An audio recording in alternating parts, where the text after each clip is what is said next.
everyone to our open session featuring Dr. Robin DiAngelo. She has worked tirelessly yesterday and today doing these sessions on white fragility and seeing whiteness through daily lives, and she's talked to several constituents, and we're really happy to have her here.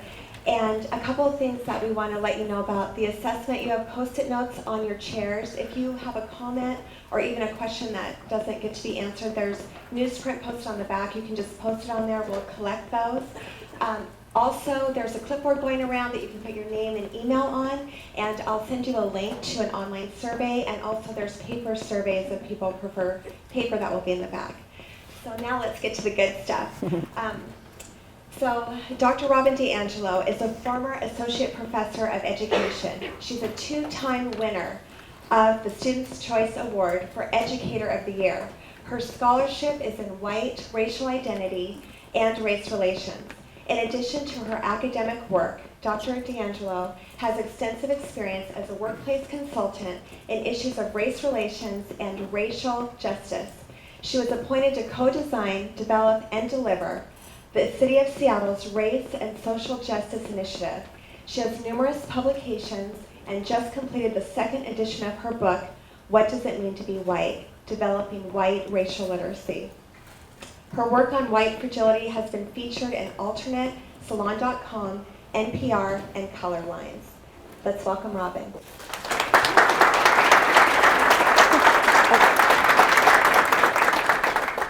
Okay, well, thank you so much. I think some of you were able to be there yesterday and some weren't. There'll be a little bit of overlap. In a way, starting with white fragility is kind of starting at the deeper end of the pool, if you will. It rests on some operating assumptions that I'll try to cover.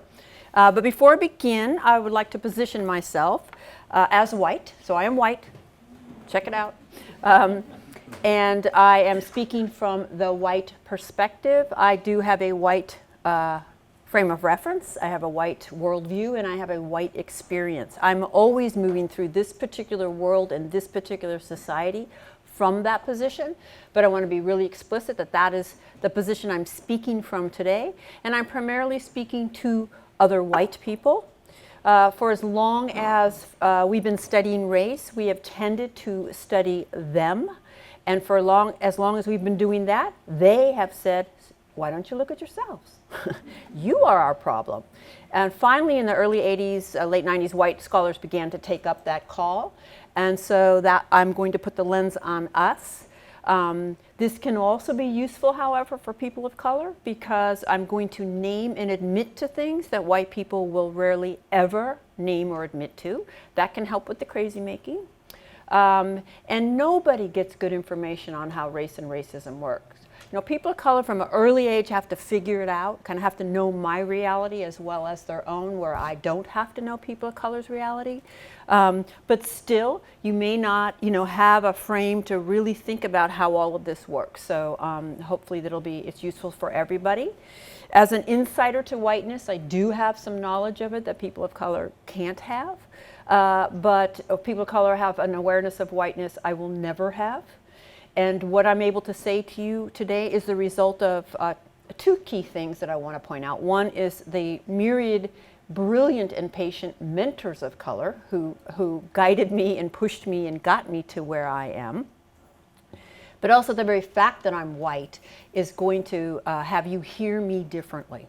And that's the reality, is that people of color have been saying these things for a very long time, and it's very difficult for white folks to hear.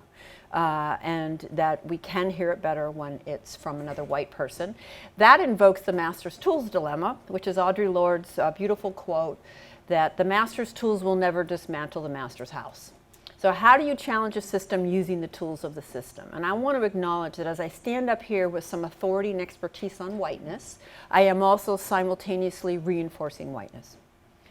I don't know any way out of that. To not speak truth to power, for me, is to really be white. So I'm not doing that. But I do recognize that it's a little bit of a both and. And so when I do a talk, although I'm going to ask you to hold any questions or comments to the end, I do invite people of color to challenge me, hold me accountable, deepen my analysis if you choose to do that. I don't invite white people to do that. What I invite white people to do is reach for humility. Because I'm going to say a couple provocative things today. Here, let's be the first. I've never met a white person. I've never met anybody without an opinion on racism. Have you? Okay. If you're not sure, bring it up at your next family dinner. See how it goes. Everyone has an opinion.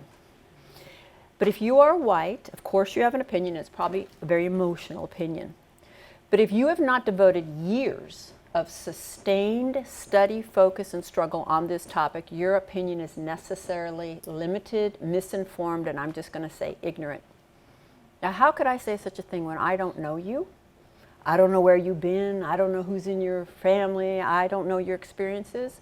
I can say this because nothing in dominant society gives us the information we need to have a complex and nuanced opinion on I would say the most complex and nuanced topic of the founding, since the founding of our society. You have to seek it out. You can get a PhD without being given good information. Am I right?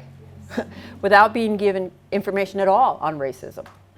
And so that's where I draw my comfort in making such a claim. I'm also a sociologist. We're real comfortable with speaking in generalities because we study patterns. But just again, try to grapple, reach for humility, no matter where you are, kind of let yourself get stretched. I do want to take a moment to acknowledge the land that we stand upon, and the indigenous peoples whose land that this is. I think it would be remiss to have a talk about racism without acknowledging. I think a fundamental ability to challenge racism is to understand how we came to be standing where we are in this particular moment. Okay. And by the way, the Duwamish, which is the land I'm from Seattle, so that's the group that is in that Seattle area, has yet to be, they are still struggling to be federally recognized. And of course, with federal recognition comes rights. And they have yet to be granted that. And if you're interested in supporting their struggle, there's certainly forms for you to do that. So by every measure across every institution in our society, racial inequity persists. And yet, most white people will claim that race really has no meaning. And so the central question that drives my work is, what does it mean to be white in a society that proclaims race has no meaning and yet is profoundly separate and unequal by race, right? How do we pull that off?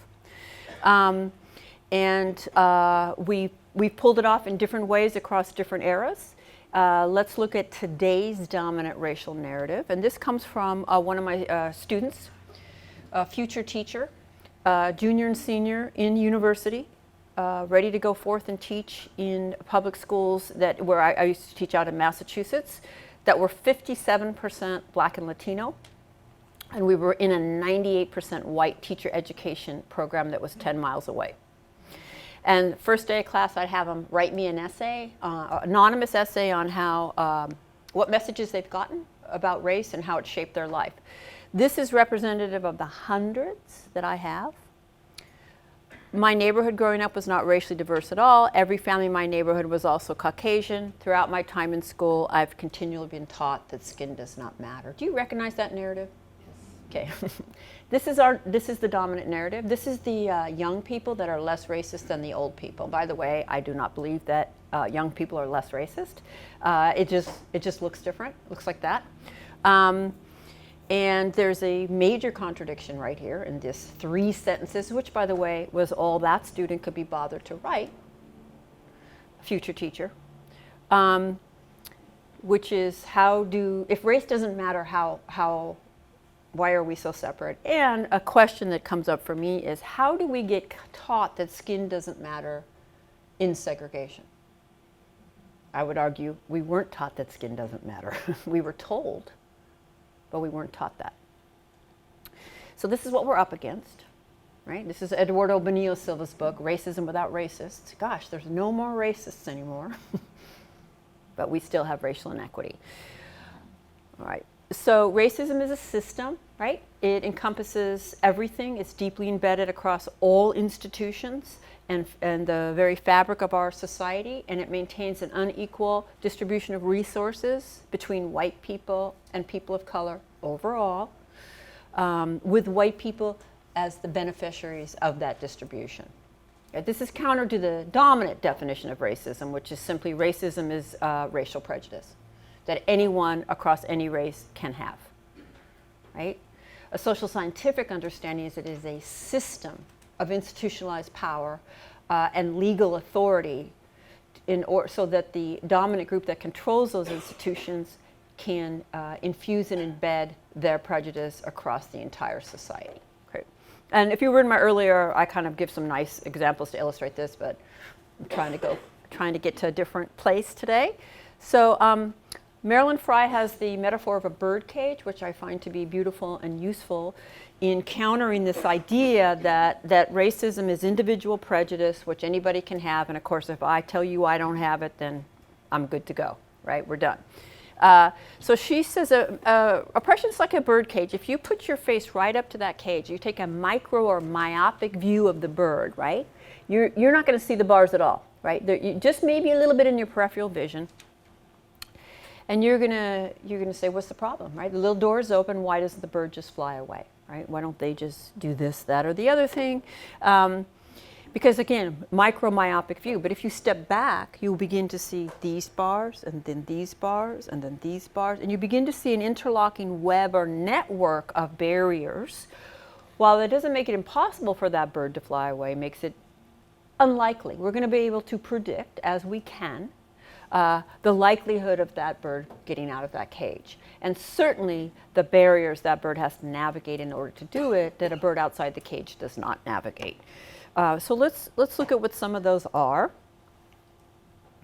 Our institutions, our ideology, our history, our culture, daily microaggressions, daily threats of violence, internalized oppression, rewards for conformity, isolation, invisibility, the burden of representation, unacknowledged historical trauma, to name a few.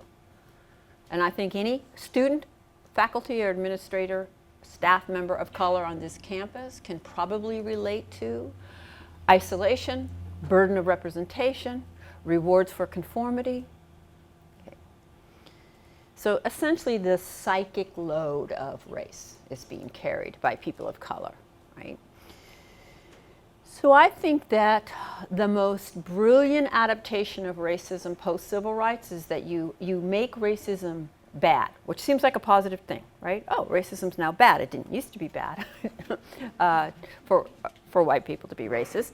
And yet it functions fantastically to make it virtually impossible to talk to white people about racism, to talk to white people about the inevitable and often unaware racist patterns, perspectives, investments that we have as a result of being born and developed in this culture, in this water, right? And so to be racist and to be a good moral person becomes mutually exclusive. And then I'm going to put all my energy into defending and establishing that I am not racist. Anybody seen this pattern? Okay. If you think about any frustration you've ever had trying to talk about racism with a white person, it's probably rooted in this binary. So we can fill it in. That's our racist, not racist, went to Fairhaven, is a vegan, when they graduate going to move to Portland. All right. We got to get rid of this. I want white folks to get to the place where you're like, oh, thank you so much for pointing out my racism. Because of course I have it, and I don't want to be having it, and I didn't see it. Thank you. We're not there yet. This is my metaphor. I do love metaphors. And as I talk day in and day out to primarily white groups of people about racism, I hear the same things over and over. And so this image formed in my mind of a pier or a dock. And because a pier or a dock appears to just be floating on the water. And that signifies for me how superficial and surface these narratives are, but notice how familiar, okay? So this is what we tend to say. I was taught to treat everyone the same. Anybody ever heard that one? Okay. Here's what I will say to that. No, you were not. Let me say it again because it's kind of fun to say. No, you were not taught to treat everyone the same. It is not humanly possible to teach human beings to treat everyone the same. Human beings are not objective. You can be told, I'm sure you were told, but that isn't actually what's happening. So the bubble over my head when someone makes that claim is, oh, doesn't understand basic socialization or culture. Okay. I see people as individuals. I don't care if you're pink, purple, blue, polka dotted. Okay. It's in the past, doesn't have any meaning. Everyone struggles. My parents weren't racist, that's why I'm not racist. Or my parents were racist, that's why I'm not racist. It doesn't matter what goes first, what follows must always be I'm not racist. So-and-so just happened to be black, but it has nothing to do with the conflict we just had. Okay? I would actually ask folks to remove just happen to be or regardless of before kind of talking about a cross-racial encounter or dynamic, because you can't actually ever remove race from that dynamic. You may not know how it manifested, it's in there. Same way gender's in there, right? Okay. Now, let's go back. These are definitely colorblind narratives, right? And you know, if we're sophisticated somewhat, I'd like to think that we know that colorblind is not in right now. It hasn't worked. Wouldn't that be wonderful if we lived in that world? We do not live in that world, so this is only function to deny and obscure and take power off the table, right? So we don't tend to, the people I hang around with don't tend to say this, but I'll get us to, right? So what do we say? What do us Northwest, co-op shopping, Prius driving liberals say? Well, we say things like this.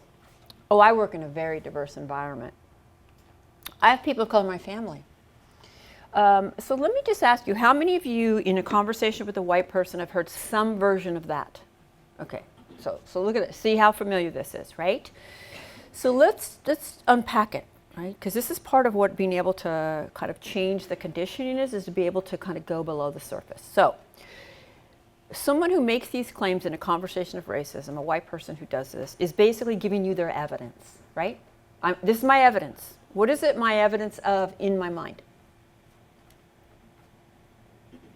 I'm not racist, right? I'm trying to tell you, look, I'm not racist. I work in a very diverse environment. In fact, I used to live in New York. I'm not racist. You know what I like to say? Oh my God, you walked by people of color down the street in New York and you did not lose your shit? You are incredible. But I've heard it all, right? This is my evidence. So if that's my evidence, what is my definition of racism? Well, conscious dislike. A racist doesn't like people of color, knows it, and apparently couldn't tolerate walking by them or seeing them. Now, that's kind of ridiculous when we really look at it, right? But I bet you most of the people in this room who are white have said some version of this, right? So kind of try to keep connected to it. And I assure you that even a white person with conscious dislike of people of color could indeed walk by them calmly and could work near them, okay? And let's look at I have people of color in my family for a minute, because that one's a little harder. Clearly, it is a powerful interruption to the segregation that we're conditioned into. This does not free your relationship from racism. You're going to have racial dynamics between you. You're going to have different experiences out in the world alone and together. This would be like saying, I'm married to a man, and he loves me. And the moment he fell in love with me, his sexism disappeared. He couldn't possibly have any sexism because he loves me. Would you go with me on that one? No. There's never any gender frustration between us. That's so obvious, right? But when it comes to racism, we use this as our evidence that we have none, okay? What else we got? Children are so much more open. This romanticization of the younger generation. They may be born innocent of race, but there's really good research that by age 3 and 4, most children know the racial order. What is the racial order? It's better to be white. Children know that. They learn to hide it. But this romanticization of them is not helping us prepare them to cope with that message, right? I already know all this. Let's go back to I already know all this. This is kind of one I hear a lot in academia. So let me just tell you, when someone says that to me, the bubble over my head is, oh, well, no, you don't, or you would never say that to me. The arrogance of that is kind of amazing, because you don't understand that it's lifelong. You will never be finished with your learning. The complacency of that is really, really problematic, right? I have expertise in this topic. I am not an expert. I will never be free, and I will never be done. And there's no moment of an opportunity to learn more and engage more that I would not seize. So knock that off, okay? We don't like how white our neighborhood is, but we had to move here for the schools. Okay, so these are our kind of celebrate diversity narratives. And we can see that they're all predicated on a premise that racism is about individual kind of relations, right? And rather than a system that has been profoundly and deeply internalized. Okay. So in getting kind of figuring out how we pull off those narratives in the face of so much segregation, and I do actually find it easier to give a talk like this on a campus like this, because you cannot deny that you live, love, play, worship in segregation in this community. How do we pull off those narratives in the face of so much inequity? So that's what I want to map out, and then what are the patterns that lead us to respond so poorly when this is all challenged, okay? So I want you to think for a minute about how racially diverse your neighborhood or neighborhoods were growing up, and what messages we get about race from our neighborhoods. And if we were in a smaller group, we'd do it as an exercise, but let me just say, the pattern across this nation is if you're white, you most likely grew up in racial segregation. Racial segregation that was called good. And that was chosen, by the way. And if you are white and you didn't grow up in racial segregation, you were either in a process of gentrification, or you were urban and poor or working class. And you're no longer in those neighborhoods because upward mobility would take you away, which you knew, and you probably didn't maintain those relationships. Okay? And the messages that we get many, many, many messages from living in segregation. One, that it's normal, that it's natural, that it's preferable, that we're fortunate, that we're lucky. We learn to associate black and brown spaces with danger, with sketchiness, to avoid, right? I could think of a few more, but this also I think is lifelong, is to keep teasing out, what does it mean to say everyone's equal but to live separate, right? And then I want you to think about your teachers. When's the first time you had a teacher of the same race or races, if you're multiracial, as you? How often? When's the first time you had a teacher of a different race? If you are white, the answer to these questions across this nation is, rarely, if ever, have I not seen myself reflected in the front of that room. And if you are a person of color, your answer is, rarely, if ever, did I see myself reflected in the front of that room. And that we could get graduate degrees and have the answer be, if I'm white, I've never not had a teacher of my own race, right? And this is also really, really powerful. I'll just share it the way a friend of mine puts it. Pretty much all of us have been taught by white people who've been taught by white people who've been taught by white people who've been taught by white people who've been taught by white people using textbooks written for, by, and about white people. I'm wanting you to get the weight of whiteness and the depth, and to get us beyond I don't tell jokes and I smile at so-and-so. Okay?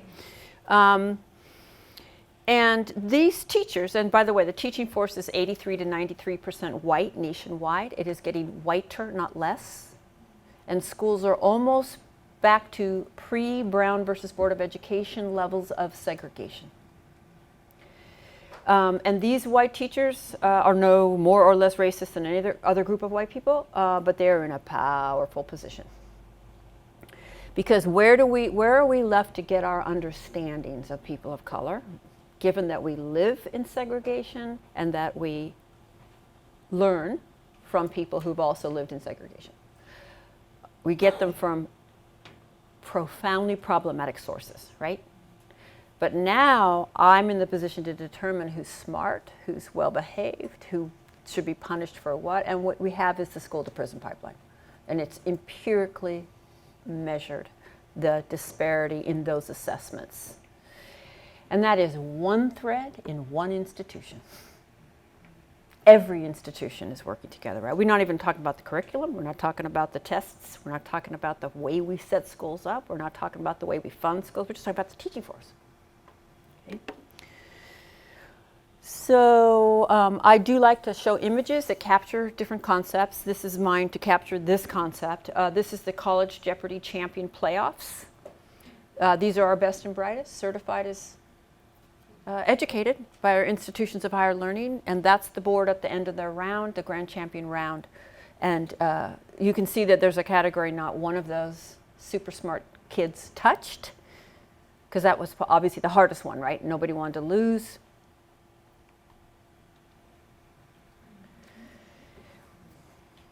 I'll let it speak for itself. I do believe the further we are from our history, the further we'll be from understanding and challenging racism. This is a crisis. Okay. So Joe Fagan is a sociologist. I love his work. He talks about the white racial frame, which is similar to the pillars that are propping up my dock. Kind of think about it that way. It's a deeply internalized framework through which whites make racial meaning. I'm hoping I'm trying to show you big fundamental pieces of that frame that kind of lead us to have the worldviews we have. And that includes basically everything, and that is passed down and reinforced across the society in the position whites as inherently superior, right? So I'm just going to grab some images that I think capture that, and keep in mind that there are millions of images circulating around us all the time. And they're decipherable to us because they connect and cohere to those that have gone before, right? So these images don't stand alone. And you don't need to read Vogue for that to be operating on you. It takes just a second. So what does it mean to be white? Well, it means to belong, relentlessly to belong. To belong in any space deemed normal, neutral, or valuable. That faculty meeting, I belong. That church service, that block party, dealing with my daughter's teachers, her camp counselors, that wedding. How many of you have been to a wedding? If it wasn't all white, it was pretty darn close. Belonging. And don't ever underestimate the power. It's in my bones. It's in my posture. It's in what I reach for. It's in what I care about, right? Belonging. And everything I'm going to say here could not be said by a person of color in this society. Okay? I'm represented in the government, U.S. Senate, 93% white, House of Representatives, 83, Supreme Court, 66. That says represented religion. I was raised Catholic. I don't know there's a more powerful image than God. And that's what I saw when I looked up. There's God creating man, right? There's Jesus, the Blessed Mother, the Virgin Child, right? And as a child, I didn't look up and think about God as white. I didn't have to. I've never had to. That's that relentless reflection. Whites are the norm for humanity. So, I'm no particular kind of person. I'm just a person, right? I'm not always labeled as my race in front. In trying to capture that, I found those. You've all seen those in your classes. Here's a close-up. Even with their skin off, they're white. Yeah, you can't see, but blue eyes, There's Adam and Eve, the first human beings. The first human beings came out of the continent of Africa. Constant messages, it's better to be white. We've got best hair. Halle Berry's in here. Her hair is straightened. What a powerful message, eh? World's most beautiful woman. Sexiest man alive. Really? Seriously? Okay, we're in trouble. When they put Adam Levine one year as the sexiest man alive, I was done. Okay? I cannot stand that arrogant asshole. Okay, but nonetheless, wow, alive, right? Good Housekeeping has the 7th highest circulation in the U.S. This is 60 different covers of Esquire magazine. This little girl is a supermodel, and she has been dubbed world's most beautiful girl. I'm going to repeat, no one misses the message. It's better to be white. This is on a website right now. What would a scientifically perfect face look like?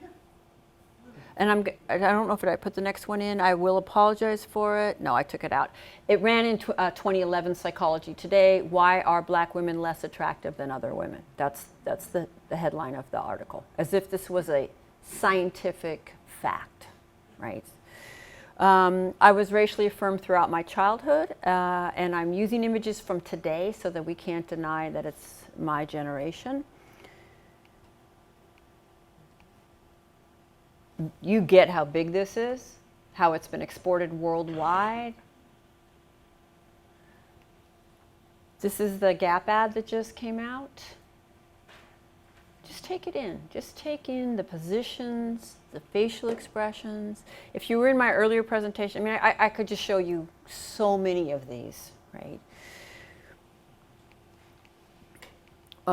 We got the boys because childhood's so gendered. Those who write and direct film are our cultural narrators. I actually don't know anymore that we can think or dream or fantasize outside of media or film. They shape all of our ideas about romance, sexuality, friendship, normalcy, family, conflict, right? And the tropes in films go over and over. So what percentage of the people who write and direct our films, who tell our stories, who represent the other? Well, I can tell you that the Directors Guild is 97% white. They're the least likely to have authentic cross-racial relationships, but they will represent all people. That's the Oscar Luncheon 2016. Here's just one example of a highly acclaimed film, which I found to be egregiously racist. It was an Academy Award-winning film. I think that picture basically captures this film. And it reminded me a lot of this ad. It'll be a little hard for you to see, but it's a white man standing there with his arms crossed. There are 6 shirtless black men kneeling at his feet, and it says, maximize the power of your employees with Intel. Couple other images from The Blind Side, right? 'Cause again, where are we getting our understandings? This is what we're absorbing all the time. So this is an image from The Blind Side. There's a point in the film where he goes back to his sketchy neighborhood, but then the white savior comes and gets him. And then we have this scene of abundance and Christian benevolence and saving him. I was just drinking it in all the time. Isn't it wonderful? There's some diversity here. Try to find, all you have to do is look to the sides, you'll find it. Point being, always to the side, always to the back. If you get 1 or 2, There are two girls of color on each end. This one, devious maids. Now we have some Latinas. Isn't this great? Devious maids. So they are highly sexualized and in that role. This is a show out now. And to be white is to have the absence of that struggle. Does not mean I do not have struggles. I was raised in poverty. I am female. I have had struggles. Not that one. Pat Parker is a black woman who says, you give me anything, you put some color on it, it's going to get worse. Oh, you use a wheelchair? Now be a person of color in that wheelchair and now navigate some racism as well as the institutions that are trying to get some services from, right? So these are all shows, TV shows that many of us probably grew up with. They were hugely popular across the decades. So we have Seinfeld in the 80s, Sex and the City in the 90s, Friends in the 2000s, that's Gossip Girl, and that's Girls. You know, these shows, they've been exported worldwide. Again, they're all about ideal friendship. Take a look at them. Every one of them takes place in New York City. Arguably the most racially diverse city in the US, and every one of them, even amongst diversity, there's no value in incorporating it. So I think the most profound way that my life has been shaped by my race is that I could be born into, I could learn, I could play, I could worship, I could study, I could love, I could work, and I could die in racial segregation. And not one person who's ever loved, mentored, guided, or taught me has ever conveyed to me that I've lost anything. I'm going to say this again a few times because I think it is the most profound message of segregation that we call good. White people measure the value of our spaces by the absence of people of color. We all know what a good school is, and we all know what a good neighborhood is, and we know what we're talking about, right? We know when a neighborhood is going up, and we know when it's coming down, right? And if I just follow the trajectory that my parents laid out for me, I don't have to do anything. I just am born. I go to school in my good neighborhood, and I go to college in my good university, and I get my good degree, and I get my good job. I could easily have no sustained cross-racial relationships. Most white people don't. And no one has ever suggested I would lose anything. I want you to get the depth of internalized superiority, internalized supremacy. And this is what I'm talking about when I say white supremacy. I'm not talking about the KKK, I'm talking about the water that we live in. Okay? And I want you to think about this water, and then I want you to think about we are the ones that are positioned as objective on race. We are the ones who will decide whether that was really racism or not. We are the ones qualified to do everything. We are the ones that don't have an agenda. Okay? So, I'm trying to, the depth at which we have to address this and the reality that 24/7 these messages are coming around us. This is another reason why when people say, I already know all this, I just, wow, right? Nothing outside this room will compel any of us to keep seeing this or naming this. And when you try to name this, you're going to get pushback and you're going to get punished. Am I right? And it's going to be seductive to not do it anymore. But this depends on white folks being really nice, and that's it. That's all you got to do. And that depends on that. Because being nice is not putting racism on the table and keeping it on the table, right?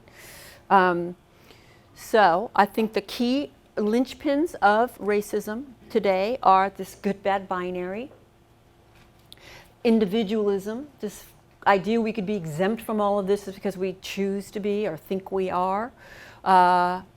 Universalism, the sense that we can represent everybody. Implicit bias, which there's no way you can't internalize negative messages about people of color. Ubiquitous messages of white as superior and ideal, you can't miss that either. And then the power of segregation to keep it all in place. Okay?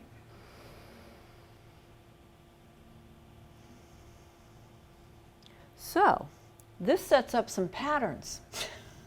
This sets up some patterns in us, right? What are they? Preference for segregation and lack of a sense of loss. You know, what is the fundamental message of segregation? There's no inherent value in the perspectives or experiences of people of color. That's the message.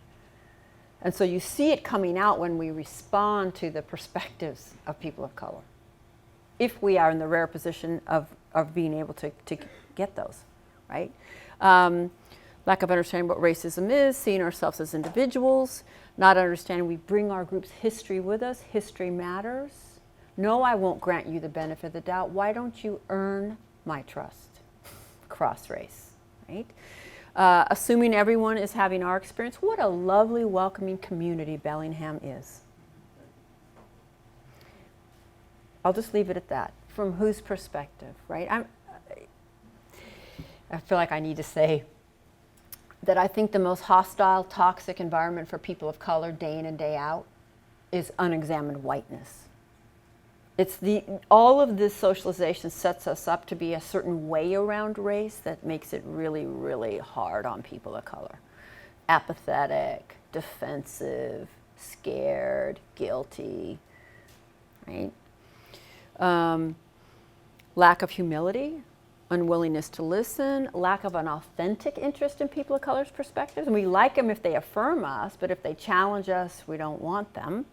Inability to sustain long-term relationships with people of color.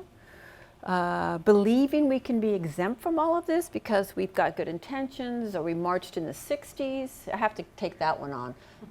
I'm at a point in my life where I don't know that I've ever met anyone my age who didn't march in the 60s. Have you ever met anyone who didn't march in the 60s? And how incredible, right? I mean, you march in the 60s and you get a certificate that's good for 50 years.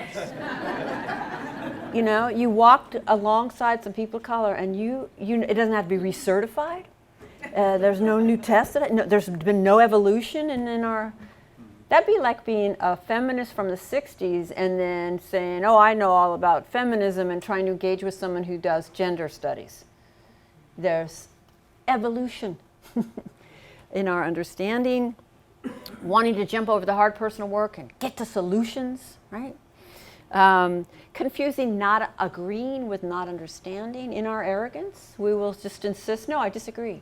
No, how about you just own that you don't understand? You're not really in a position to agree or disagree. Need to maintain white solidarity, save face, look good, look down, look cool. Unfortunately, the very things we often think are having us be looking like that, right? When somebody says, I already know all this, they probably think that's not how I see them, right? We're the least qualified to assess whether we understand this, which, by the way, is why I do not call myself an ally. And I do not call myself an anti-racist. That is for people of color to decide if in any given moment I am behaving in anti-racist ways. That is not my place to decide. And it's never done. And that keeps me humble and it keeps me accountable. And it reminds me that it's to be demonstrated, right? And it's not, and I'll mess up. Guilt, which paralyzes or is an excuse for inaction. Defensiveness, and a focus on intentions over impact. Have you all seen these patterns? All right.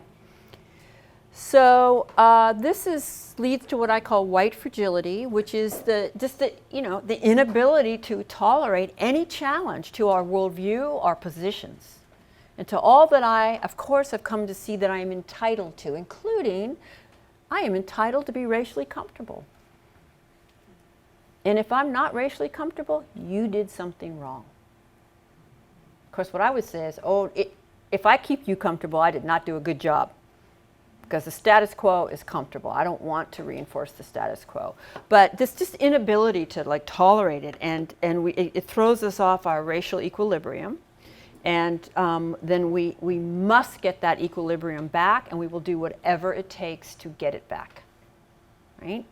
So don't think of white fragility as weak. If I need to cry and look weak to get you to stop, I'll do it. But if I need to bully you, I'll do that too. Whatever it is I'm doing, I'm going to make it so hard for you, you're not going to push me again. Has anybody ever seen that? Okay. So what are some of the triggers? What triggers white folks? And I'm hoping with kind of what that piece that I just showed you will make sense of why when these dynamics get challenged, we kind of lose it. So suggesting that our viewpoint comes from a racialized frame of reference. We don't like that. We don't like you to suggest that being white has any meaning, because that challenges objectivity, right? People of color talking directly about racism don't like that either, because we have taboos, right? We don't talk about this.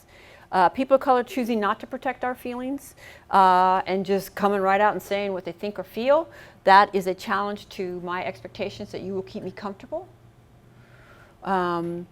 People of color not being willing to tell their stories or answer questions about their racial experiences, and that is a challenge to my expectation that you will serve me and you will do my work for me. You will take all the risks, you will open your chest and give me the fruits of your labor, and I'll take a look and see what I think. I'm not opening my chest. I'm not going to talk in that workshop. Okay. A fellow white not protecting your racism, right? Another white person calling me out. That's a challenge to white solidarity. White solidarity is the unspoken agreement amongst whites that we will keep each other comfortable around our racism and not call each other out. We'll kind of, you know, Uncle Bob says that thing at the dinner table, 5 people cringe, nobody says anything because they don't want to make Uncle Bob uncomfortable. I want to get to where Uncle Bob's uncomfortable and 5 people are in their integrity, right? Receiving feedback that your behavior had a racist impact, that's a challenge to white liberalism. Suggesting that group membership is significant, that's a challenge to individualism. An acknowledgement that access is unequal, that's a challenge to meritocracy.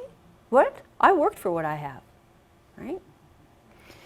Being presented with a person of color in authority, that's a challenge to my authority, right?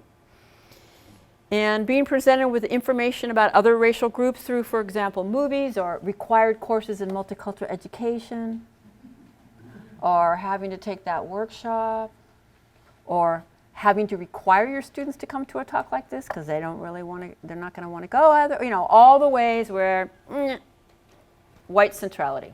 That's what it's all about, okay? So what do we do when this comes up? What does that say up there? You kind of can't see it. I think it says, so whites receiving feedback on are inevitable. I'm hoping I've made the case. It is inevitable that we have this racist worldview and investments, and it is inevitable that's going to come out in often subtle ways, that subtle for us. And so when people try to give us feedback on it, and we're coming from a dominant frame, there are some very predictable responses, right, of white fragility. The feelings we often have as attacked. Have you heard this language? Anybody? Okay. I feel silenced. I feel shamed. I feel accused, insulted, judged, angry, scared, outraged. If I may just go for it, somebody shared with me that they had circulated my article, White Fragility, and a lot of faculty took umbrage at the title. How dare you say anything about being white, right? Or so these are our common feelings we have because of all the ways we've been conditioned to think about this and our investments in it. And then what are the behaviors that people manifest when they feel like this?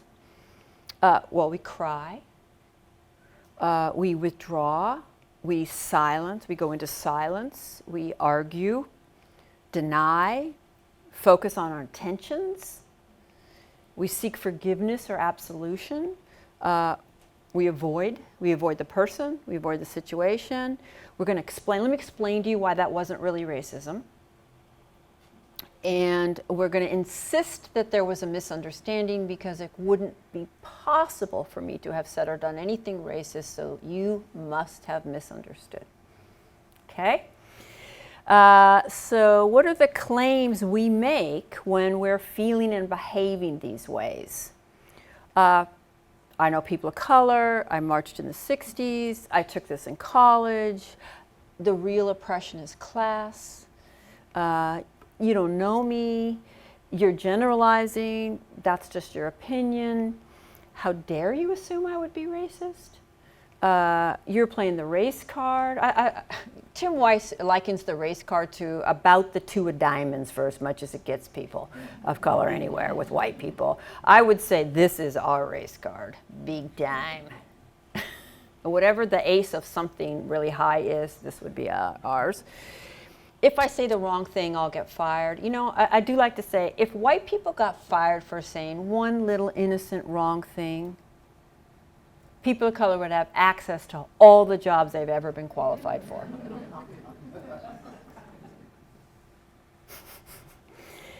You make me feel guilty.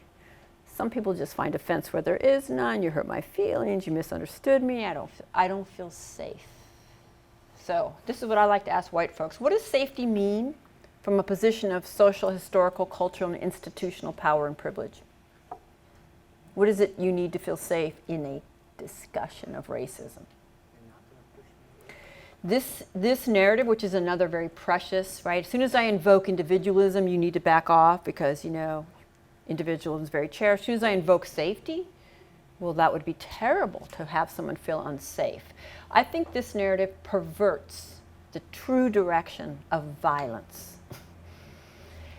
No, you don't feel comfortable, but that's a little harder to own, isn't it? And get away with. I need to feel comfortable, right? No, you need to feel uncomfortable if you're going to challenge this thing, right? So I would really wish we would stop using safety in just referring to talking about race, right? The problem is your tone. That's the problem. And that's my other question for white folks. What are the rules for how people of color should give us feedback on our inevitable racism? And where do we get them? Where do we get those rules? And who do they serve? I say we need to build our capacity to bear witness to the pain of racism. We can handle it. Bring it on. There are no rules for how you tell me about the pain of racism and what I just did when I stomped on your foot. I know what it is to be oppressed. Okay, let me go back. All right, familiar? Okay. So if those are the claims and we go under the surface, these are the fundamental beliefs, really. I mean, if you think about it again, so these are all familiar to you. You might not have thought about it in terms of what are the beliefs that would inform those claims, but it's very worthy of us holding on to the fact that it's so familiar, right? So basically, as a white person, I will be the judge of whether racism has occurred. That's what I'm saying, right? My learning is finished. I know all I need to know. Don't need to hear your story. Racism can only be intentional. Not having intended it cancels it out. Don't want to hear about it anymore. I told you I didn't mean it. That's the end of it. White people who experience another form of oppression or have suffered cannot have racial privilege. If I'm a good person, I can't be racist. My unexamined perspective is equal to people of color's.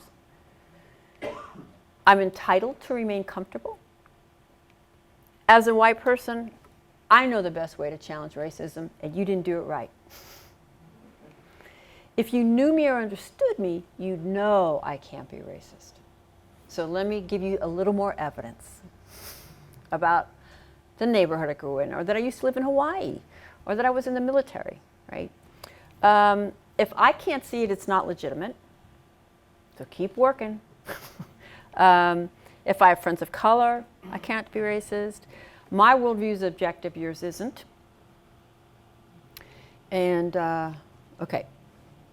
So, if we have an anti-racist framework, if we have replaced those pillars with an understanding of racism as a system, we're going to have fundamentally different responses, and it's going to be a revolution. I actually asked a group recently, folks of color in the room, how often have you given white people feedback on our inevitable and often unaware racism and had that go well for you? And usually the answer is never or rarely. And then I asked this group, what would it be like? What would your daily life be like if you could simply tell us when we step in it, have us graciously receive that, reflect on it, and seek to change? What would it be like? And a man of color in a group recently said, it would be revolutionary. So white folks, hear that. Revolutionary. That we would graciously receive, reflect, and seek to change. That's how difficult we are. That would be a revolution. On the other hand, that's how simple this is. Oh my God. Because this nonsense takes days off people's lives. It has consequences. And we can see it in the society at large. And honestly, those old school racists, that depends on well-meaning white people doing nothing too, right? So if we have an anti-racist, well actually that says how does it function? So it essentially protects racism. If you have an anti-racist framework, you're going to have a completely different reaction. So you're going to have feeling gratitude. It's actually incredibly transformative, right? You're going to feel even excited. I don't want to have blind spots that I'm hurting people from. This is good. I didn't even know that I had that. You're going to feel uncomfortable, a little guilty, maybe some embarrassment, right? That's growth process. Motivated, humility, compassion, curiosity, and I mean that in a sense of like interested in engaging and knowing.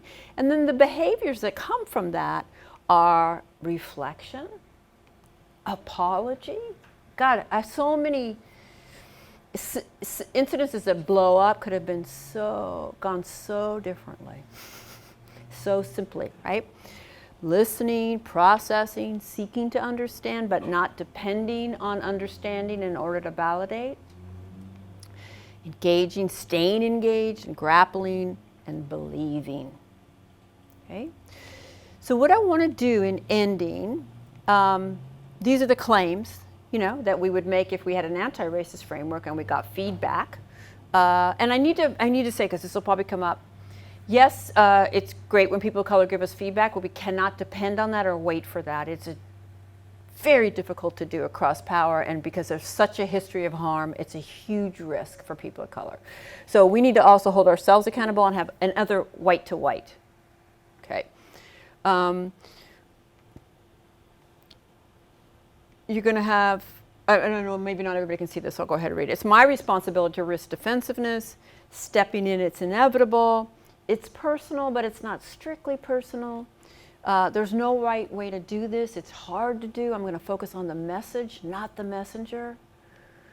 I need to build my capacity to bear witness. I got some work to do. Yippee, we're lifelong learners, right? We're in a university. And so this is what I would like to do. Is there a mic that moves around? That one? Does that move around? It comes off. This one comes off.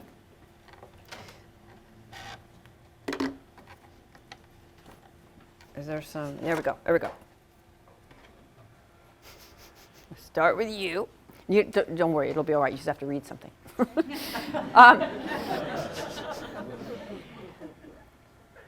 I would like to just go along, and if you are white, to read one of these out loud. If you're a person of color, you could just pass, because they're written from the white voice, and they're kind of where I think we need to go, and I want to hear it, okay? So we'll start with you. So again, these would be the foundational frame and pillars that if we had, would radically change these dynamics. So go ahead. Being good or bad is not relevant. Racism is a multi-layered system infused in everything. Whites have blind spots on racism. I have blind spots. Racism is complex. I don't have to understand it to be valid. White comfort maintains the racial status quo. Discomfort is necessary and important. I must not confuse comfort with safety. I am safe in discussions of racism. The antidote to guilt is action. I bring my group's history with me. History matters.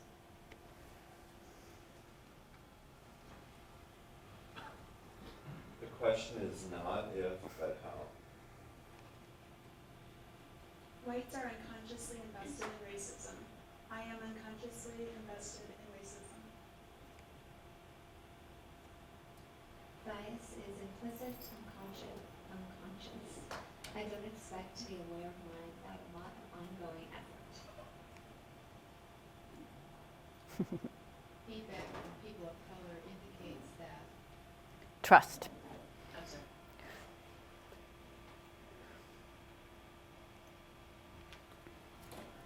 Yeah, you can come forward. Feedback on white racism is difficult to give. How I receive feedback is not as relevant as the feedback itself. And then why don't you hand it to her up here? Okay. This gets easier to see if we start on this end. Can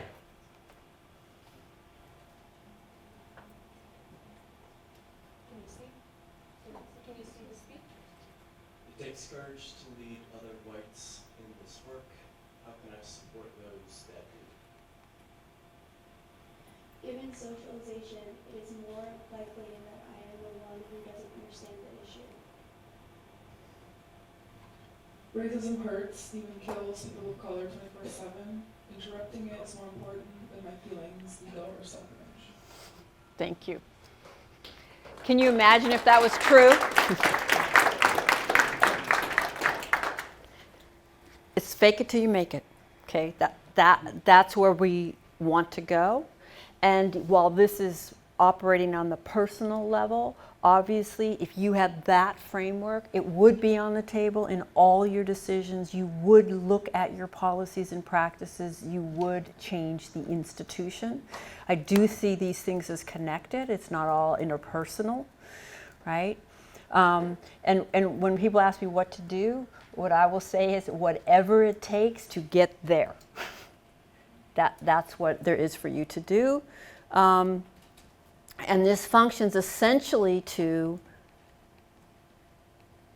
interrupt racism. Okay? So I'm just going to end there. I have a lot of handouts. I actually even have a handout that's like a two-sided of that whole feelings, behaviors, claims from a dominant, and then turn the other side and like this is what it could look like. And if you go to my website, just download it. So all that's there. I want to end, I feel like I have to be really intense and break through the denial. And so I also want to say that this is the most transformative work you could ever do. I hope it's clear to you that I am a very empowered person. I am not racked with guilt. This isn't about guilt. It's about responsibility. There is no neutral space. To do nothing is to collude. To really kind of figure out what you need to put into place to keep you there and focused and caring and pushing. It is to align your values with your practices, and you'll be able to sleep at night. So that's what I wish for you, and thank you so much. Yeah.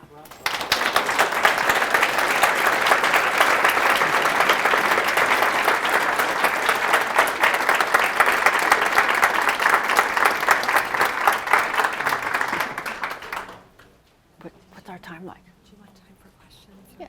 What time do we have? We have 10 more minutes. Oh, look at that. We got 10 more minutes. You got any questions?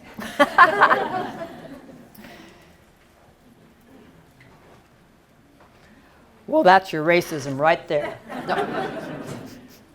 I'm teasing. Hey, whatever. I'll use guilt if that works.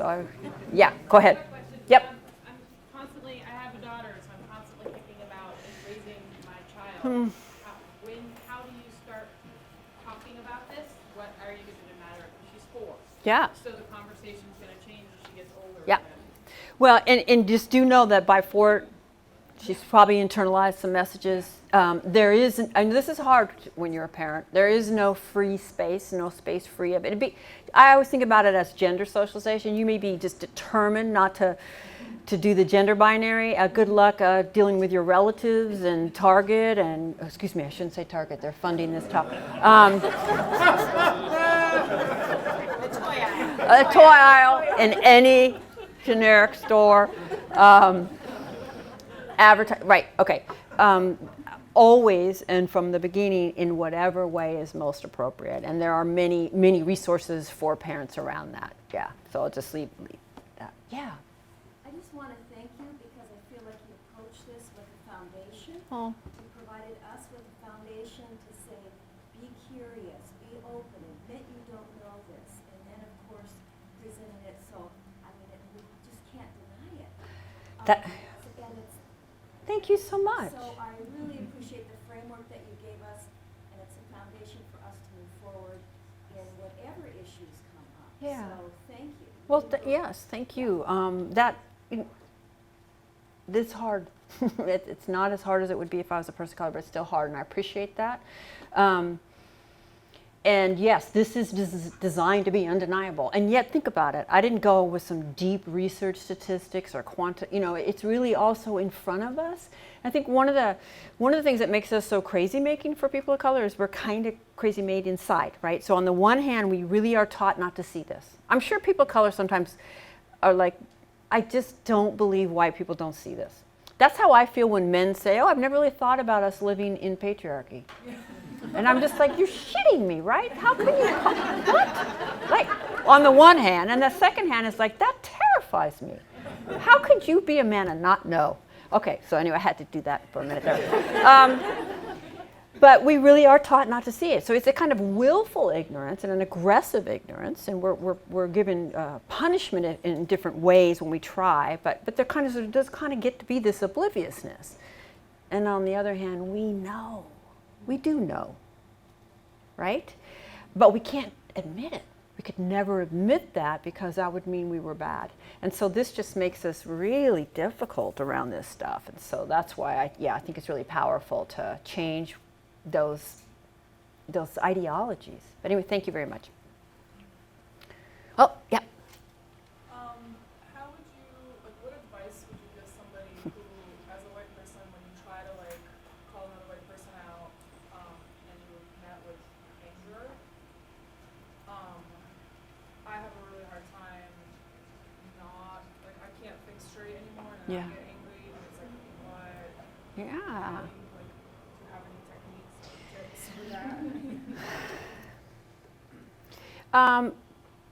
In the more that you kind of work on your own stuff, there's always a relationship between your own kind of personal work and inner work and that. I think it's perfectly okay to come back later when you can think more clearly and say, can we talk about that? Right? Those kind of strategies is fine. Trying to always use yourself and point to yourself can help people so that even if they do become angry, it's like that, hey, I just said that for me, this is what I see or feel or think about. That can help and make it a little bit harder for them to get away with that anger when you haven't actually pointed a finger or anything. Sometimes I do it like this. I say, actually, no, that's an idea I have also had, but I've had the opportunity to talk to people of color and hear what that's like for them. And now I have a different understanding of it, and I see so-and-so's face, and I see the pain that belief has caused, and I just really can't validate that anymore, right? And so you just talked about yourself, but you've kind of gotten some teaching in there and kind of held a mirror a little bit without actually saying you just said something really racist. That's my best. And sometimes they're going to get angry. But have you ever been really defensive about something and then let it settle in? So, also just kind of hang in there, don't give up on them? Yeah. I mean, I think some of my most powerful stuff has come from having a really strong reaction, and then because that unsettled me enough to shift me. Do you know what I mean? Yeah. Once you get it, you begin to get it, you can't go back. Yeah. Yeah. You begin to get it. Yeah. I'd like to. So she was saying, once you see it, it's hard not to unsee it, and yet there's still a lot of forces, so you kind of have to keep. I'm hoping that your institution is working really hard at kind of infusing this. I think white affinity groups are really powerful. Do y'all know what those are? Where you, I attend those. I couldn't do this work if I wasn't looking at my own racism and collusion, and I need a place to do that, and all of that can kind of keep it on the table, because it is easy to kind of drift away.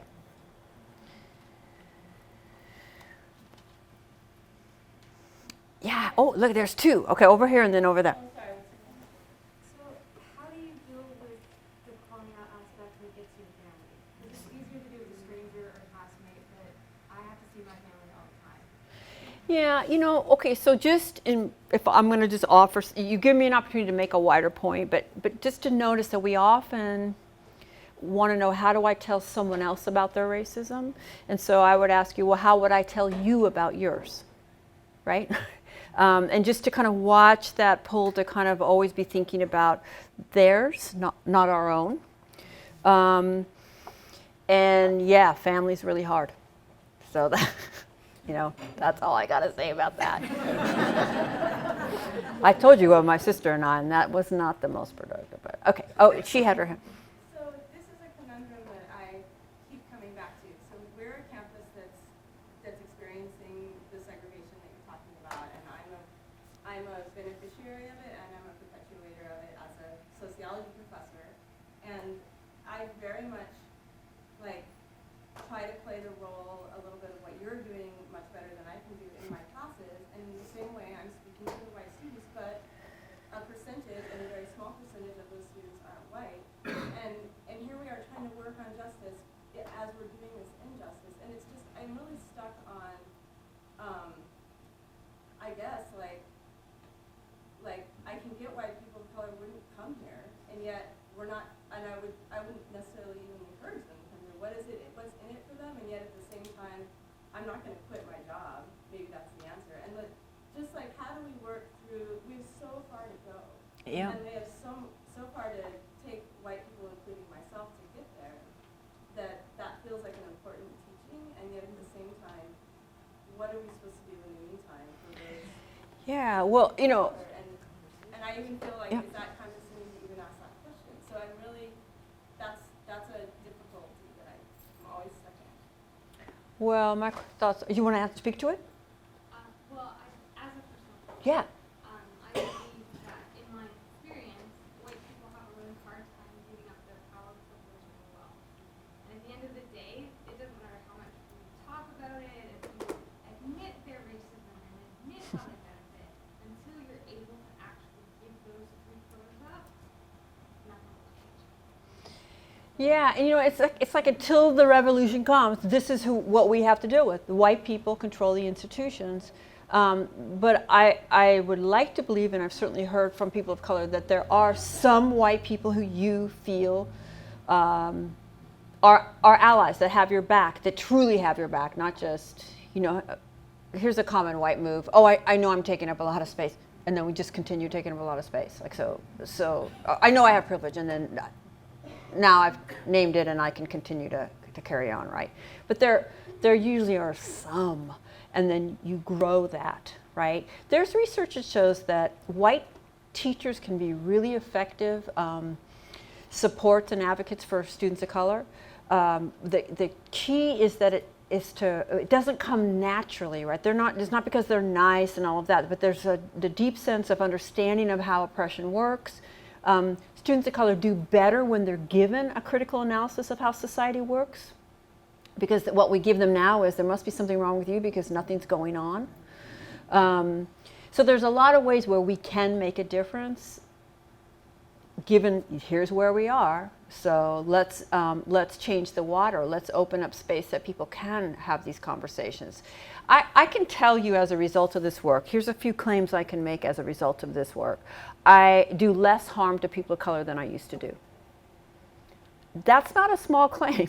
Less harm is making me 1 hour on somebody's life, right? When I think about what I'm sure is the agony I've caused people in my obliviousness and my arrogance and all of those things, right? And there are people of color in my life that find me to be a supportive person, a validated person, that actually feel sustained in our interactions rather than depleted. And I couldn't make either of those claims before doing this work. And it does make a difference. That's my best. And hope, by the way, is very political. And it's like, as a white person, I don't get to be hopeless. Right? Why? Because it serves me perfectly to be hopeless. Let's all give up. I mean, just imagine, as you're a woman and you get that sexism's alive and well, right? Just being in a room filled with men who go, damn, sexism's just hopeless. And you know what? We don't really feel safe talking about sexism. Would you feel frustrated with them? Would you see how, wow, that just serves you? So I have to resist that. And just keep struggling. I have a friend, a woman of color, said to me once, wow, you know, being a white person who's really trying on racism must be a little bit like a cat on a hot roof. There is nowhere you can step, but you're not going to step in it and get it wrong. And she said, thanks for being up on the roof, stay up on the roof. And just step all around and burn your feet and make a mess, but I want you on that roof, right? So I guess that's what I would offer.